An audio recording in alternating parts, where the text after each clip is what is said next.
Hey folks, KILT-MAN here. KILT-MAN at your services. How are you all? I hope you're all doing very, very well. Now, what year is it? Yes, it's Jaws' 50th anniversary. 50 years of Jaws. So that's 50. That makes me, hang on. Anyway, I promised you all that I'd be doing lots and lots of Jaws videos throughout this year in celebration. And I think I've done about 2, maybe 3. Not a great deal. But over the years, I've done literally dozens and dozens of Jaws and Jaws 2 videos. I've covered all little bits and bobs that no one else ever talks about. And to be honest, it's getting a little bit difficult to find new facets to talk about.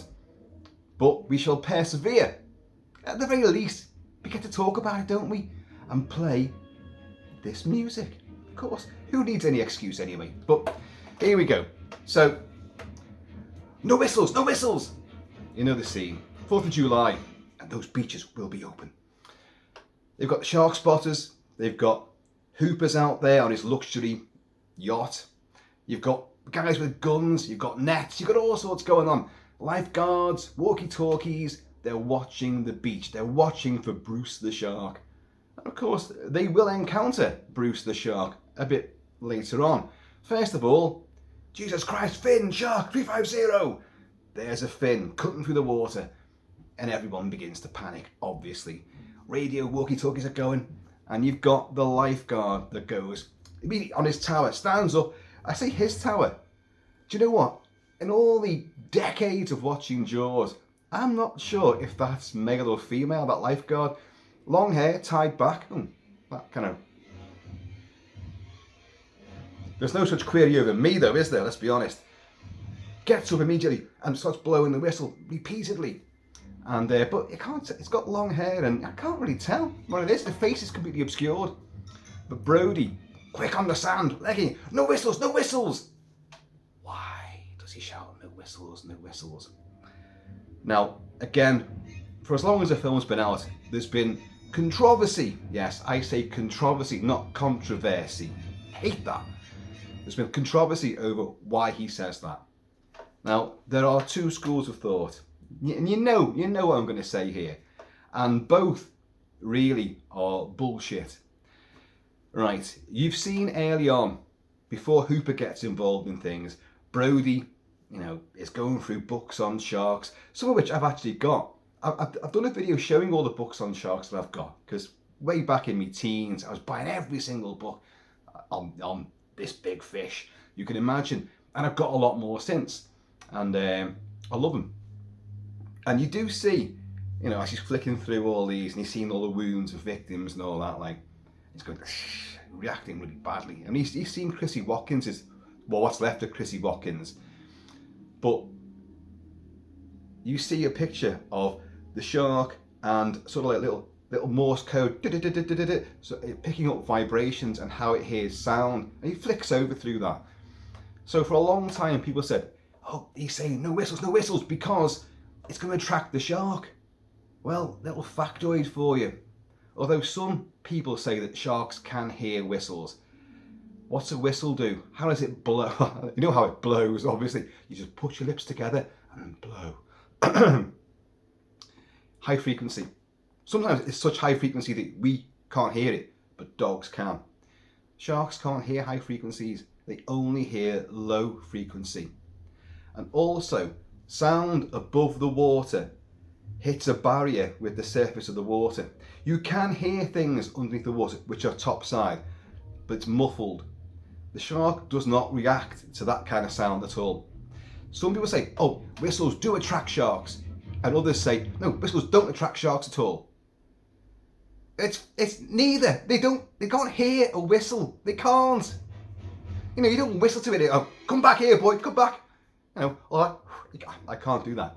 I envy people that can do that whistle with their fingers like that. I can never do it. Sharks can't hear them whistling. So, but the idea was that Brody has picked up on this by going through them books, because Hooper never told him. Now, in the book, in Jaws, Peter Benchley never actually says this, but he learns a lot from other people about sharks' behaviour, especially Hooper. And Hooper learns a lot about extramarital affairs because he ends up shagging Ellen Brody, doesn't he? Naughty, naughty. although he does pay the price in the book. So the school of thought is that, well, Brody, he thinks the lifeguard's going to attract the shark. Everyone's panicking now anyway. Panicking. There's the other excuse people come up with. That he says, no whistles, because that's going to cause a panic on the beach on the 4th of July. Dear God. This is equally ridiculous. Lifeguards, the world over, if there's a crisis, a life-threatening emergency, a catastrophe taking place, they blow the whistle 3 times and then they'll blow it 3 more times. There's other signals. They blow once for whatever reason, twice for I'm going for the piss, 3 times, emergency. How else are they going to do it? So you've got people in the water. You know, you've got Mayor Vaughan going up to one of his selectmen on the committee. Nobody's going in the water. Go in the water. I've just put some suntan lotion on and I'm trying to absorb some. Please, get in the water. And that poor family go in like, and they're going like, wouldn't you be like that as well? But so everyone's in the water, all having fun, splashing around. And yeah, we know it's a false alarm, but they don't know that at the time. So panic. Well, what's going to happen? You've got someone who goes, shh. Oh no, hang on, that's earlier on, isn't it? No, that's the girl in the estuary. Shark. But the fin goes past, they panic. And the one who panics first is the woman who plays Charlie Brewster's mum in Fright Night, the first Fright Night. Yeah, a bit of trivia for you. I've told you that story before anyway. And then everyone starts panicking. Lifeguard gets up, blows the whistle. In fact, he blows it more than 3 times. He blows quite a lot of times. And you've got Brody, no whistles. Why would he avoid a panic? You've got to get the people out the fucking water. For Christ's sake, you've got to get everyone else. Wait, you can't just like walk up and down the beach and just tap people on the shoulder. Psst, psst.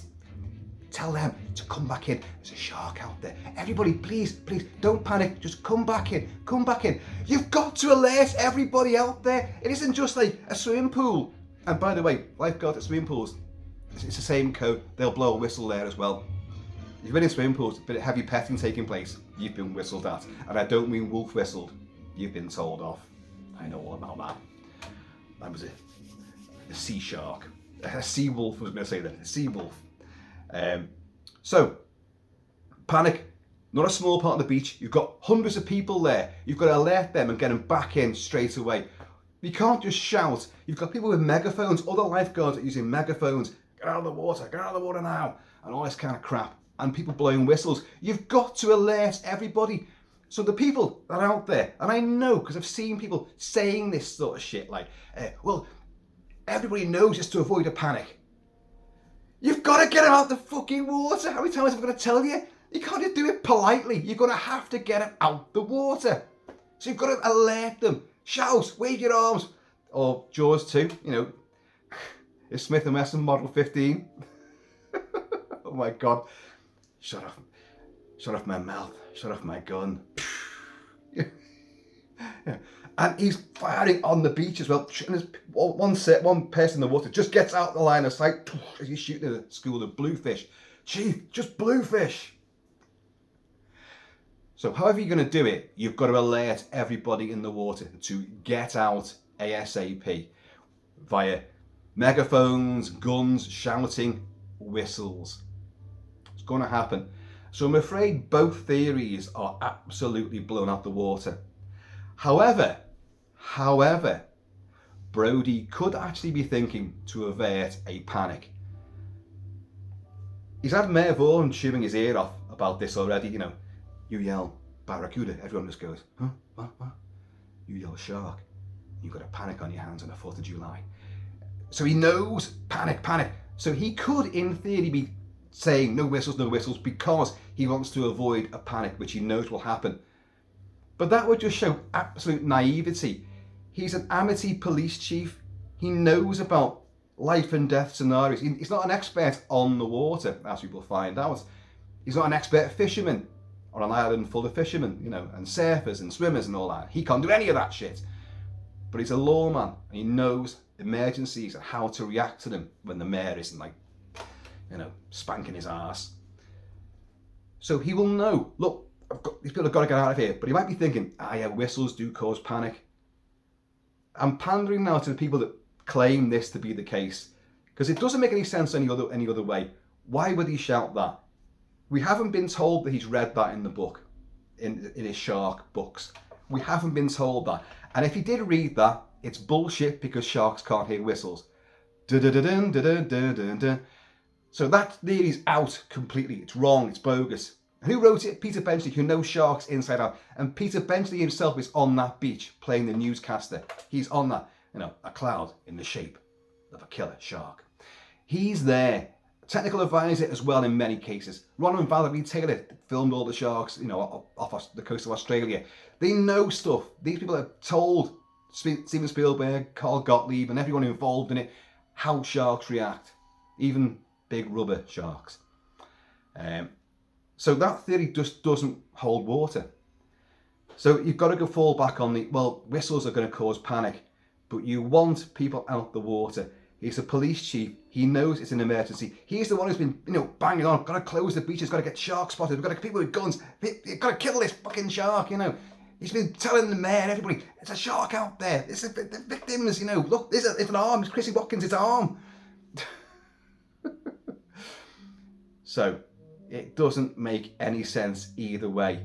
The only way that I can sort of reconcile this is that Brody, being the naive everyman that he is, really doesn't know everything, and he is panicking. But he's done. It's a mistake on his part, because as I've just testified, you have got to get them people out the water. I get very excited about these things, and so whatever means, firing bloody cannonballs into the air, whatever, a big trumpet fanfare. The band of the Scottish Pipers, get them there with bagpipes. Anything to alert people to get out in water. It's not a great scene though. It's a great panic. It's one of those great set pieces. It starts off all summery and great white sands and all that. Everyone's playing arcade games, kill a shark, as usual. Oh, look who it is. Little guest appearance.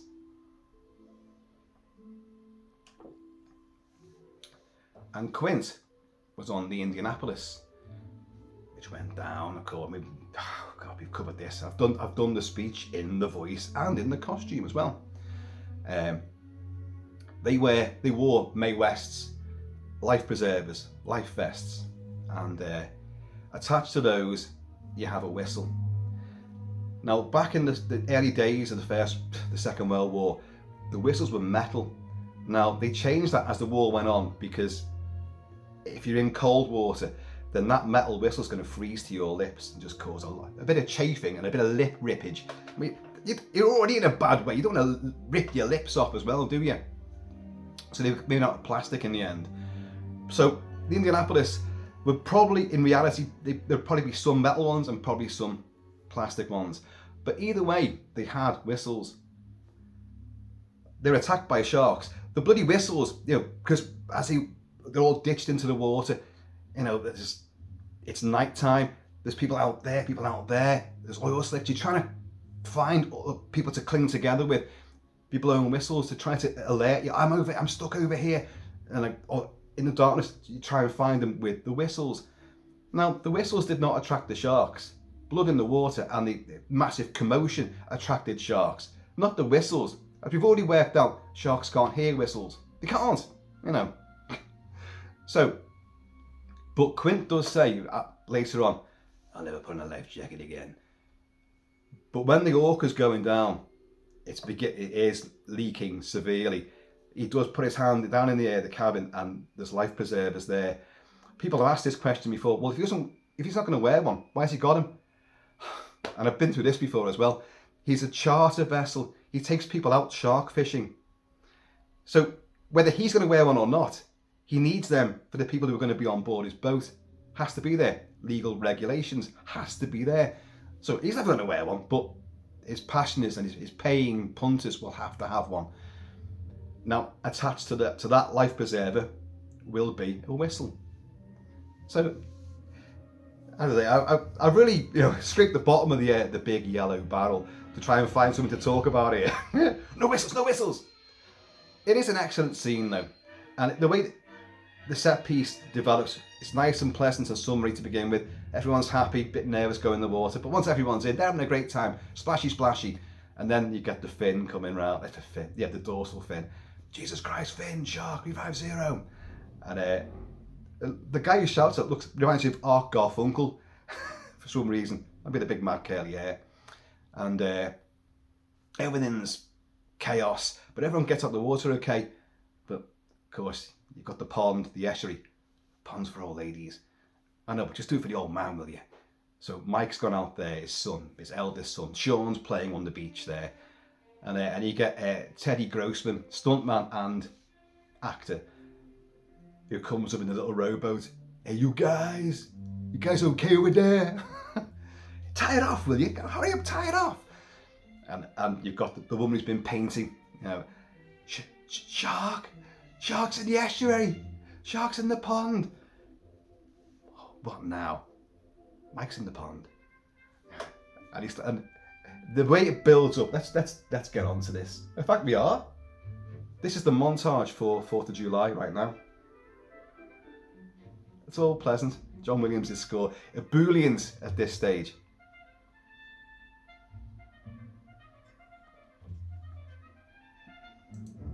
Let's turn up a bit.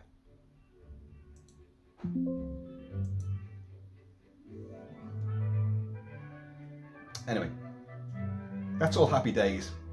That's not what we want. This is into the estuary. So of course it comes up behind Teddy Grossman and it capsizes his little rowboat, but the shockwave hits their boat as well, the lads, and they overturn. Mike's in the water, everyone comes up and shakes their hair, and the shark comes for Teddy Grossman.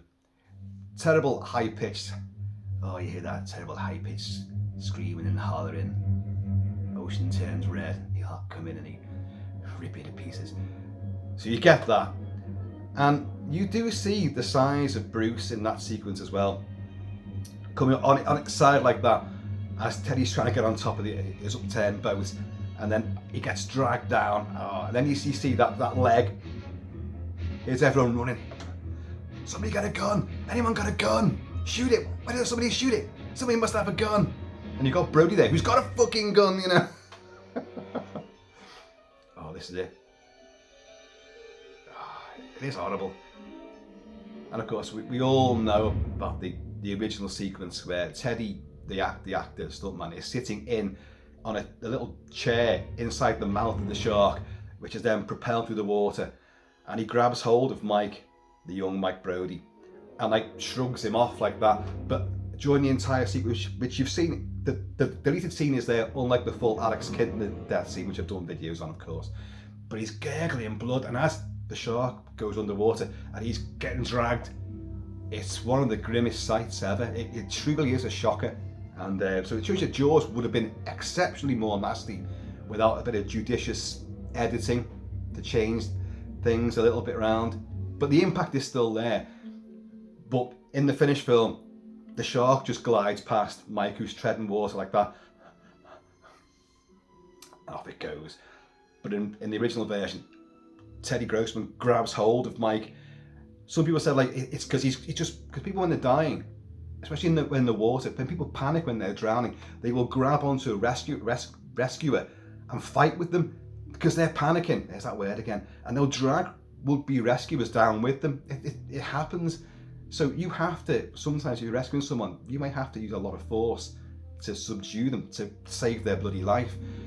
But Teddy Grossman always said, no, I'm not trying to drag him down, because if I'm going to die, you're dying too. He's trying to save him, he's pushing him out the way of the shark. But the way he's gurgling blood and the look on his face, oh my God, it's truly horrific. But no whistles! Underwater, sound travels really fast. And when you're underwater, you can hear it. It goes straight into your head, straight into your brain, the sound. But you don't know where it's coming from. It travels long distances and travels really fast, a lot quicker than it does above land, sorry, on the land. But the problem is underwater, you can't pinpoint where it's coming from. It's like a subwoofer, you know, there's no location for that sound. You can pinpoint where the sounds come from via vibrations and maybe a shockwave under the water, which pressure will move you, so it's come from that way. You know, you can work it out, but just hearing wise, you can't hear it. You can't work that out. And the acoustics underwater, that's why sound travels a lot faster and a lot further. And when it finds like a channel in the water and travels miles and hundreds of miles, like that's how sound is transferred underwater. But again, underwater, sounds underwater don't necessarily get heard above, because the surface of the water, the molecule, no, I'm not going to get into all the molecular structure of water and air and the conflict of both. But sound underneath hits the surface and gets bounced back down again. Some escapes, obviously some escapes, but it has to be pretty big sound. And likewise, sound above doesn't always translate underwater. So again, a whistle up top. You've got people screaming. You've got boats coming in. There's massive commotion. Now, a whistle's not going to make one bit of fucking difference, is it? There's commotion, and sharks are attracted to vibrations and thrashing about in the water. That's what kicks them off. Blood and vibrations. So any shark within 100-mile vicinity of that should have been in there. But anyway, it is what it is. Cheers, you all. Jaws 2. You have, they work out, you've got the power cables, and of course they go off to Cable Junction, and what's after that? The Atlantic, and then Ireland. How does Brody get the shark? Brusette, it's meant to be a female one in Jaws 2. They've never really found that out in the movie, but it's in the book certainly, and the idea was because the females are bigger and nastier. And of course, he's got the winch on the back of the police launch, and it's accidentally brought up the power cable, and he realises, hang on, gets a paddle, starts bashing hell out of the power cable, and you hear the sound topside, but the film shows you how it's heard underwater, and again, it's a low frequency sound, so it would attract the shark. Not that this shark needs to be attracted, there's fucking food there all over the place. All they've got to do is fall off Cable Junction, and it's got a couple of people, Sean and Shouty Bitch, for a name now. What's her name? Oh God, I forgot her name. She's the cousin of the other one. Got tits like a sparrow. They're trapped on the upturned catamarans and boats and that, like, and the shark's coming for them. So Brody tries to attract the shark away from them and towards him. It's a power cable. You know, chew on this, you motherfucker. And bang, bang, and you hear it echoing underwater. And it's a really wonderful sound effect as well. You know, the way it echoes, and it's deep, and the reverberation, and the shark's like, yeah, sounds good. Here we go. The shark looks incredibly nasty. When you see it speeding under the water and the camera's going alongside it like that from above, it's got a grin on its face. Oh, it looks really mean. Of course, half his face is burnt as well. Like, so you've actually given it. I've always said Jaws 2 is like the real first teenage stalk and slash movie. Bunch of teens in peril getting picked off one by one by a remorseless killer. The template is right there. Plus, she is scarred as well. So you've got, it's a Jason Voorhees, it's a Michael Myers, it is, you know, Freddy Krueger. It's a scarred slasher, Nasher, you know. So that works. So anyone who wants to try and bounce it back, well, it's drawn to the sound of him hitting the cable because it's a low frequency noise. And of course it would. And he's probably read a lot more about sharks since then. Since his first incident, because, you know, he's seen one up close. And believe me, I'm not going to fit the hell again. You know, so he knows a lot more about sharks. He's the hooper in this movie. He's the expert. The ichthyologist that comes and finds the killer whale. And the bite radius of this is, well, a much bigger fish took a bite out of this big fish. But we don't really know that, do we? Every little nibble in the sea's had a bite out of this, like, well, the great white that did this. We don't know that. He's telling the scientist, you know, because he's an expert by now. I don't care how many books you read on sharks, when you've gone through what Brody goes through in Jaws, that's it. Experience counts for everything. Everything. Oh, that's great, isn't it? Jaws will never die. Never die. I hope sometime, well, 50 years time, we'll all be here together, reconvening for its 100th anniversary. I'll be here. Hope some of you guys are too. Cheers, y'all.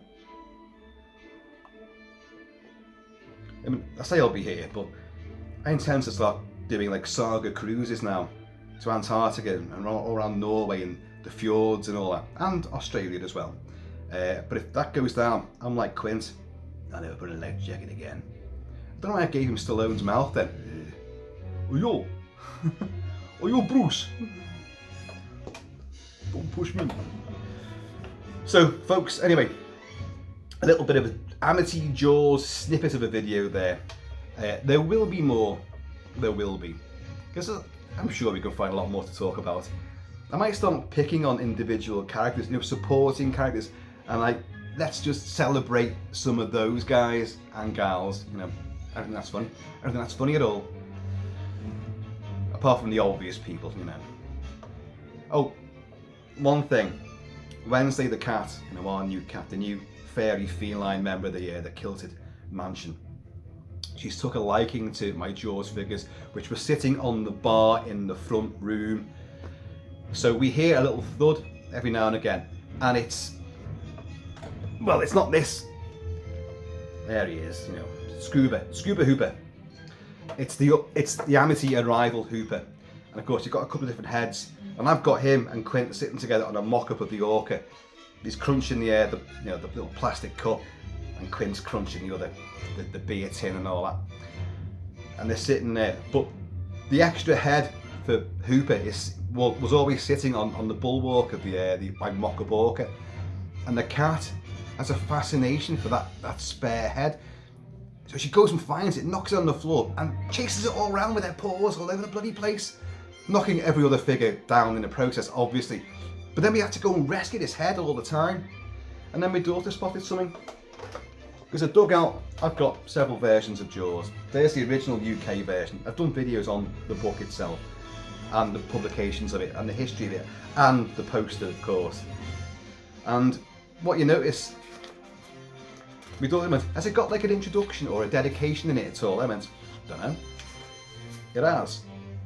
Piece of bedsheet, it says, for Wendy. I don't know if you can read that with the ring light.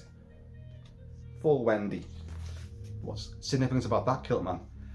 Well, the cat is called Wednesday, but the name is abbreviated to Wendy. So my daughter calls it Wendy. My son calls it Wendy. So you can see the bloody cat has an association with Jaws. She loves Hooper's head, and the book's dedicated to her. The madness of the Kilted realm, who knows? Right, folks, I'm gonna let you get on with it now. I'm gonna go out in the sun, have a couple of beers, a few whiskies, maybe even finish off that case of apricot brandy. But in the meantime, in this let's keep on whistling at sharks in between time. Please keep it Celtic, and I'm going to see you all off to starboard. Later. No whistles! No whistles! Fuck you, man. Got people out there in trouble.